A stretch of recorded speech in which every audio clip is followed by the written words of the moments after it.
সন্দেহের কোনো অবকাশ তোমরা খুঁজে পাবে না। আর পৃথিবীর কোন মানুষ যদি এই কিতাবের মধ্যে সন্দেহ বুঝতে আসতে চায়, ভুল ধরতে আসতে চায়, তাহলে ওই মানুষটা ব্যর্থ হয়ে যাবে, ওই মানুষটার চোখ অন্ধ হয়ে যাবে, ওই মানুষটা বধির হয়ে যাবে, ওই মানুষের হাতগুলো পা গুলো প্যারালাইজড হয়ে যাবে, লিখতে পারবে না। আমি আল্লাহর কুরআনুল কারীমের মধ্যে এক যারা ভুল কিয়ামত পর্যন্ত খুঁজে পাবে না। বলুন আল্লাহু আকবার। সমাধান চাও যদি জীবনে মরণে, ফিরে যাও খুঁজে নাও চোখ রাখো কোরআনে। বলেন, পারবেন না? সমাধান চাও যদি জীবনে মরণে, ফিরে যাও খোঁজে নাও চোখ রাখো কোরআনে। এ বাণী সকলের নয়, শুধু মুমিনের, যারাই চলবে মেনে ফল পাবে কোরআনের। ঘরে বলো কিংবা রাষ্ট্রে বলো, ঘরে বলো কিংবা রাষ্ট্রে বলো, অশান্তি দূর করে শান্তি আনে সমাধান। বলুন না, সমাধান চাও যদি জীবনে মরণে, ফিরে যাও খোঁজে নাও চোখ রাখো কোরআনে। এত চির অম্লান চির মুক্তির ডাক, এই যে মহাবাণী খোদারি কালামে পাক।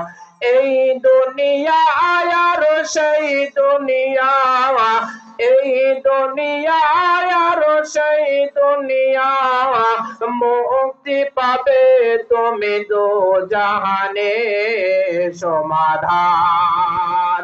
বলুন, সমাধান চাও যদি জীবনে মরণে, ফিরে যাও খোঁজে নাও চোখ রাখো কোরআনে। বলুন আল্লাহু আকবার।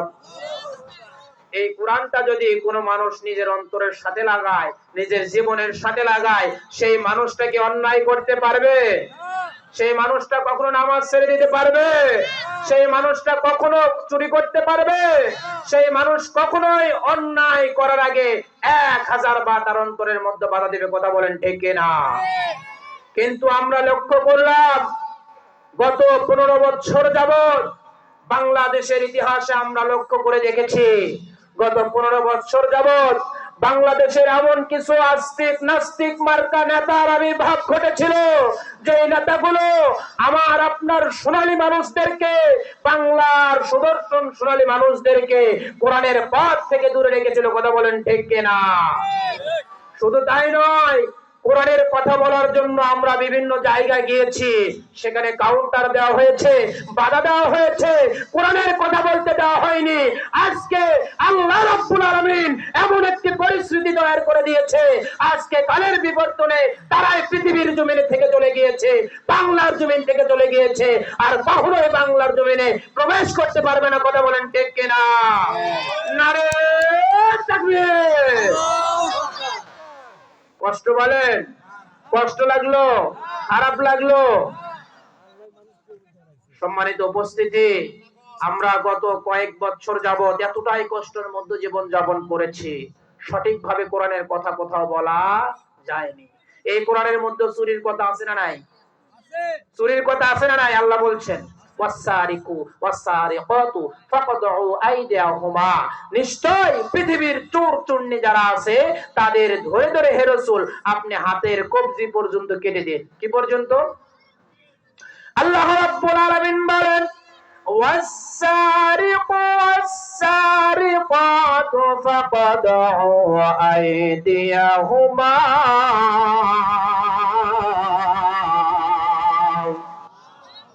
আল্লাহ রাব্বুল আলামিন বলছেন, হে নবী, আমি যেই কোরআন আপনাকে দান করেছি, এই কোরআনটা শুধুমাত্র ঘরের মধ্যে সাজানোর কিতাব নয়। এই কোরআনটা দিয়ে আপনি রাষ্ট্র পরিচালনা করবেন, এই কোরআনটা দিয়ে অন্যায়ের প্রতিবাদ করবেন। আর পৃথিবীর কোন মানুষ যদি অন্যায় করে, মানুষের কোন জিনিস আত্মসাৎ করে থাকে, আপনাকে নির্দেশ আমি আল্লাহ রাব্বুল আলামিন দিয়ে দিলাম, পৃথিবীর ওই মানুষগুলোর ধরে ধরে হাত আপনি কেটে দেন। বিধানটা কার? কার বিধান? আমার ভাইরা, এবার আমি আপনাদের কাছে বলতে চাই, কত 15 বছর যাবৎ বাংলার জমিনে যেই সমস্ত মন্ত্রীরা এমপিরা বাংলার মানুষের টাকাগুলো আত্মসাৎ করেছে, তাদের সাথে কি ব্যবহার করতে হবে? আর কথা বলে না, যে বলছে গলা কেটে দিতে হবে। আমার আল্লাহ রাব্বুল আলামিন ডাক দিয়ে বলছেন, পৃথিবীর মানুষ, এই পৃথিবীর জমিনে আমি আল্লাহ রাব্বুল আলামিন প্রথমে নবীকে পাঠাইলাম মানুষের হেদায়েতের জন্য। এবার বিশ্ব নবীর প্রতি এই কোরআনুল কারীম নাজিল করে বিশ্ব নবীকে কোরআন এবং নবী দিয়ে পৃথিবীর মানুষদেরকে পরিচালনার কথা বলে দিলাম। বলুন সুবহানাল্লাহ। এই কোরআনুল কারীমের মধ্যে কেমন করে নামাজ পড়তে হয় আছে নাই? আমার আল্লাহ তাআলা ডাক দিয়ে বলছেন, ওয়াকিমুস সালাতা ওয়া আতুজ যাকাতা ওয়ারকাউ মা'আর রাকিঈন। আল্লাহু আকবার। আল্লাহ রাব্বুল আলামিন ডাক দিয়ে বলছে, পৃথিবীর মানুষ তোমরা শুনে রাখো, এই পৃথিবীর মধ্যে ওয়াকিমুস সালাত, নিশ্চয় তোমাকে নামাজ আদায় করতে হবে। নামাজ কেমন করে আদায় করতে হবে? মসজিদের কমিটি, মসজিদের সভাপতি সুদ খায়, আবার মসজিদে গিয়ে সভাপতিগিরি করে, আছে না নাই? আপনার সারিয়াকান্দি এলাকায় আছে? নাই, আমার এলাকায় আছে। আমার ভাইরা, আল্লাহ রাব্বুল আলামিন ডাক দিয়ে বলছেন, পৃথিবীর মানুষ তোমরা কেমন করে নামাজ কায়েম করবে? শুধুমাত্র নামাজের দাওয়াত ওয়াজের ময়দানে দিলে হবে না। শুধুমাত্র নামাজের দাওয়াত মসজিদের ইমাম সাহেব খুতবার মাধ্যমে বললে হবে না। নামাজের দাওয়াত দিতে হবে সর্বপ্রথম নিজ ঘর থেকে। বলুন আল্লাহু আকবার। কোথা থেকে দিতে হবে? নিজ ঘর থেকে দিতে হবে। আমার ঘর, আপনার ঘর থেকে দিতে হবে। আল্লাহ বলছেন, ওয়াকিমুস সালাত ওয়া আতুজ যাকাত ওয়ারকাউ মা'আর রাকিঈন, নিশ্চয় নামাজ কায়েম করো। নামাজ কি করো? কথা বলে না, নামাজ কি করো? কায়েম করো। আচ্ছা, আপনারা কি ওইরকম হয়ে গেলেন? আমি মাহফিল করতে গিয়েছিলাম গাইবান্ধা জুমার বাড়ি। কোথায়? গাইবান্ধা জুমার বাড়ি মাহফিল করতে গিয়েছি। যাওয়ার পরে আমি ওখানে প্রধান মেহমান ছিলাম। আমাকে আলোচনা দেওয়া হয়েছে এরকম ভাবে যে, বাবা, মুসলমান হলে সিংহের মতো বাঁচতে হবে, মুসলমানের গর্জন হবে সিংহের মতো। মুসলমান 1 ঘন্টা যদি বাঁচতে চায় সিংহের মতোই বাঁচবো। আর যদি ইমানের পথে চলতে গিয়ে, ইমানের পথে থাকতে গিয়ে হাজারো ব্যথা, হাজারো জেল, জুলুম, নির্যাতন, নিপীড়ন, অপমানিত, অপদস্থ আসুক না কেন, মুসলমানেরা ইমানের পথ থেকে 1 জাররা পরিমাণ পিছনের দিকে আসবে না। কথা বলেন ঠিক কিনা?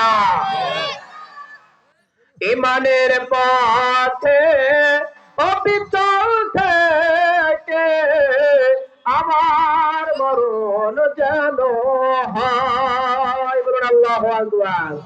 এখন বর্তমান কিছু মুসলমান আছে, কেমন মুসলমান বলবো?